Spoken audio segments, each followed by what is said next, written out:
you and I both know this, and the average listener won't know this, that the field of social sciences, and especially the field of psychology, is a largely atheistic field. It's a largely, let's see if we can use these tools of quote unquote hard science and bring them over here to people, right? And create these artificial environments where we can pull apart the human and see what it's made of. The studies that walk up to the line of, or as my friend says, walks up to the doorway of faith, they're incalculable. That if you are a faith practitioner or you submit to something bigger than yourself, every part of your life is different. It's elevated. And the field as a whole, it seems to be, and maybe I'm biased, but they walk up to that line and they will walk through serotonin, dopamine, and oxytocin. They will walk through these other parts.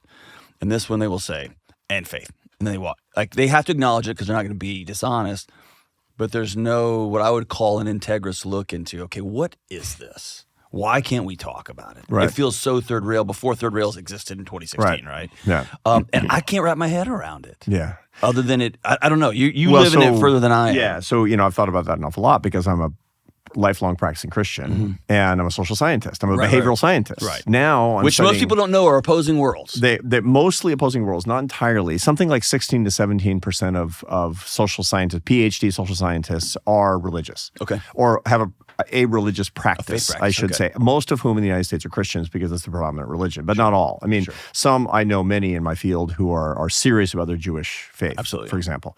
And if you go to India, a lot of social scientists are practicing Hindus, et cetera, et cetera. But 16, 17%, that's way below the American average. Right. So what's the deal? Social science largely says that everything that happens that you experience is socially constructed. Right. Including your faith. Okay. Including God. Okay. And so therefore, the conclusion is often that God has been constructed socially to deal with problems that we don't know how to deal with in any other way. Okay. Now, that makes a supposition that once we get to a certain level of knowledge as a society and as individuals, then God will be unnecessary. Right. That's scientism. Right. That's a religion. The whole idea is that science is going to overtake faith and religion being the opiate of the masses for now. Correct. And so a better future is one where we find the answers. And it turns out now, increasingly, we realize that's wrong. And we understand the science of why that's wrong. So the new frontier is going to be way more accommodating to religious faith than it currently is or has been in the past. And you don't think it feels like there's an end around coming with tech trying to answer that same question, not with social science anymore. Well, for sure. Because Freud was going to solve it for us and he didn't. And so now there's an end around with, we'll just. And it's going to be an exercise in futility in the same way. And we actually know why. Yeah. We actually know why that is. And increasingly the case. So the work of Ian McGilchrist, the great psychiatrist and neuroscientist from Scotland. Okay. He wrote in 2004, a long time ago, The Master and His Emissary. And what he was talking about was the hemispherically lateralized brain. Okay. This is nerd speak for the brain has two sides to it. Right. Okay.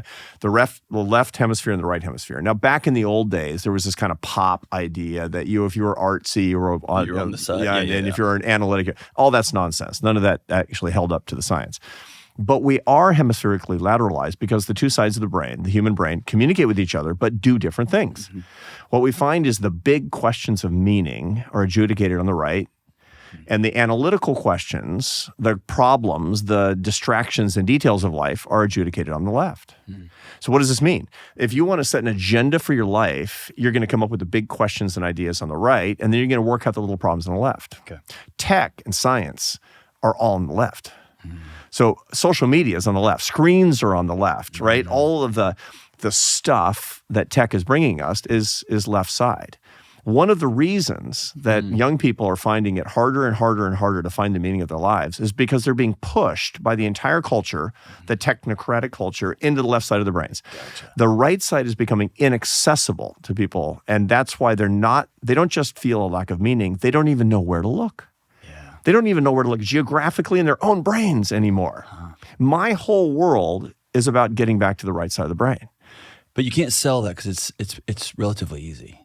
Well, it's easy, it's simple, not easy. It's a simple idea, but it's really hard to do how if you don't have any diet and experience. Exercise, but it's hard. Yeah, I mean, you got to cross the corpus callosum. I mean, man, you got to get from the wiring to the right side of the brain.